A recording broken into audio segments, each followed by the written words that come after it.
சூர்யா வீட்டில் வந்து விநாயகர் சதுர்த்தி விழா வந்து ரொம்ப சூப்பராக வந்து செலிப்ரேஷன் பண்ணிகிட்ருக்காங்க. இந்த சூழ்நிலையில் இங்கே என்ன பண்ணுறாங்கன்னா, நம்ம வந்து மகாவோட ஃபேமிலி எல்லாருமே அங்கே வராங்க.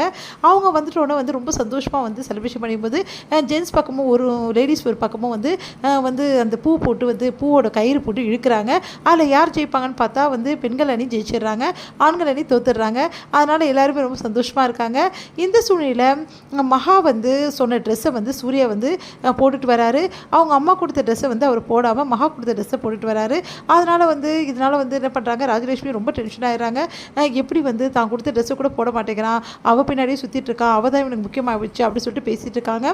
அதே மாதிரி எல்லாரும் முன்னாடி வந்து மகாவோட அப்பா கிட்ட அந்த பத்திரத்தை ஒப்படைக்கிறாரு. அந்த வீட்டோட பத்திரத்தை அவர் ரொம்ப சந்தோஷப்படுறாரு. நீங்கள் எனக்கு மாப்பிள்ளை கிடையாது பையன் அப்படின்னு சொல்லிட்டு சந்தோஷப்படுறாரு. எல்லாருமே வந்து அவரை பாராட்டுறாங்க சூர்யாவை. இது எல்லாத்தையும் பார்க்குற ராஜலட்சுமி செம்மையாக டென்ஷன் ஆகிடுறாங்க. உடனே வந்து கூட சேர்ந்து போட்டு கொடுக்குறாங்க. சித்ரா, பாத்தியா உன் பையன் ஃபுல் அண்ட் ஃபுல் அவங்க பக்கம் சாஞ்சிட்டு, இதுக்கப்புறம் நீங்கள் மறந்துட வேண்டியதானக்கா அப்படின்னு சொல்லிடுறாங்க. அதனால ராஜலட்சுமி செம்ம கோவத்தோட உச்சத்துக்கே போயிடுறாங்க. உடனே அவங்க பையனை கூப்பிட்டு கேட்குறாங்க, என்ன தான் நினச்சிட்டு இருக்க மனசில், உனக்கு மகா தான் வேணும்னா உன் பொண்டாட்டி தான் வேணும்னா எல்லாம் முன்னாடி சொல்லிட்டு நல்லா வாழ வேண்டியதானே, அதுக்காக ஏன் என்கிட்ட ஒரு நடிப்பு நடிக்கிற, அவகிட்ட ஒரு நடிப்பு நடிக்கிற, என்ன தான் நினச்சிட்டு இருக்கோம் மனசில் அப்படின்னு சொல்லிட்டு கேட்குறாங்க. அதுக்கு வந்து சூர்யா வந்து, நான் சொல்கிறத கேளுங்கம்மா, நான் அவளை பொண்டாட்டியை ஏற்றுக்கலன்னா ஏன்டா அவள் கூட வந்து இவ்வளோ வந்து டைம் ஸ்பெண்ட் பண்ணுறேன், அவளுக்காக எல்லாமே பார்த்து செய்கிறேன் அப்படின்னோடனே, இங்கே பாருங்கம்மா நான் எதுக்காக செய்கிறேன்னா அப்படி சொல்லிட்டு சொல்ல வராரு. தாத்தாவோட கண்டிஷன் எப்படி இவங்ககிட்ட நான் சொல்லி புரிய வைப்பேன், இவங்களுக்கு எப்படி புரியும் அப்படி சொல்லிட்டு யோசிக்கிறாரு.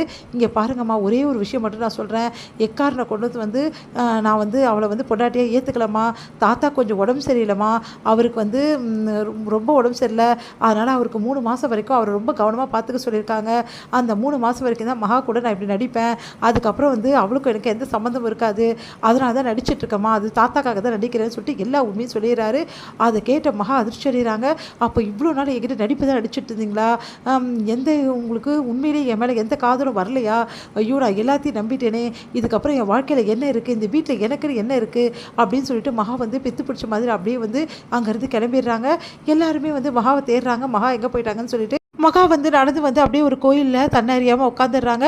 அந்த கடவுள்கிட்ட வந்து, ஏன் இப்படி எனக்கு வந்து வாழ்க்கையை கொடுத்த, இந்த வாழ்க்கையை நான் கேட்டேனா, எனக்கு கொடுத்த வாழ்க்கையை என்னை நிம்மதியாக வாழ விட மாட்டியா, நான் இப்படி தான் காலம் ஃபுல்லாக இப்படி தான் இருக்கணுமா ஏமாந்து அப்படின்னு சொல்லிட்டு அழுதுட்டுருக்காங்க. இது எல்லாத்தையுமே வந்து அங்கே இருக்க குருக்கள் வந்து பார்த்துடுறாரு. அவர் வந்து இவங்க வந்து பெரிய இடத்து மருமகளாச்சே, இவ எதுக்கு இங்கே உட்காந்துருக்கா அப்படின்னு சொல்லிட்டு யோசிக்கிறாரு. இங்கே என்ன பண்ணுறாங்க, மகா காணும்னு சொல்லிட்டு தேடிட்டு இருக்கும்போது கரெக்டாக வந்து கோட்டீஸ்வரிக்கு இந்த விஷயம் தெரிய வருது. கோட்டீஸ்வரி அவங்க வீட்டுக்காரர் பயங்கரமாக அழறாங்க. என் பொண்ணை வந்து இப்படி கொடுமைப்படுத்திட்டீங்களே, அவளை மருமகளாகவும் ஏற்றுக்கல, நீங்கள் வந்து பொண்டாட்டியாகவும் ஏற்றுக்கல, சூர்யா தம்பி அப்படி சொல்லிட்டு சொல்கிறாங்க. அதை கேட்டு எல்லாருமே யோசிக்கிறாங்க, இல்லை உண்மையில் அதுக்காக போயிருக்க மாட்டா, எதுக்காக போகலான்னு தெரியல, எல்லாம் கவலைப்படாதீங்கன்னு சொல்லிட்டு அவங்கள வந்து பேசுகிறாங்க. இங்கே கோவில் குருக்கள் என்ன பண்ணாரு, வந்து தாத்தாக்கும் பாட்டிக்கும் ஃபோன் பண்ணி சொல்லிடுறாரு, இது மாதிரி மகா இருக்க விஷயத்த. அவங்களும் வந்து கோயிலுக்கு தேடி வராங்க.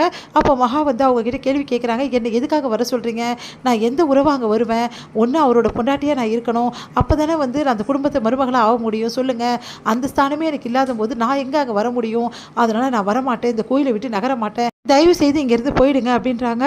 இங்கே பாருமா, நீ எடுத்த முடிவு தப்புமா, வந்து சூர்யா வந்து உன் மேலே அன்பு இல்லாமல் இல்லைம்மா, அவன் வந்து அவங்க அம்மாக்காக அப்படி பண்ணிகிட்ருக்கான், வேறு எந்த காரணமும் கிடையாது, சொன்னால் புரிஞ்சுக்கம்மா, சீக்கிரமாகவே வந்து சூர்யாவை உன்னையும் வந்து எப்படியாவது நான் வாழ வைக்க வேண்டியது எங்களோட கடமை, வாமான்னு கூப்பிடுறாங்க. அவங்க வர மறுக்கிறாங்க. கரெக்டாக வந்து சூர்யா அங்கே வந்துட்டு, என்ன நினச்சிட்டு இருக்கேன், என்கிட்ட சொல்லாமல் எதுக்காக வந்து உன்னை தேடி எங்கெல்லாம் அலைஞ்சே தெரியுமா, முதல்ல வா வீட்டுக்கு போகலான்னு சொல்லிட்டு கையை பிடிச்சிட்டு இருக்கா, கையை விடுறீங்களா, நான் வரமாட்டேன் அந்த வீட்டுக்குன்றாங்க. சூர்யா அதிர்ச்சி அடைகிறார். இது முடியுது.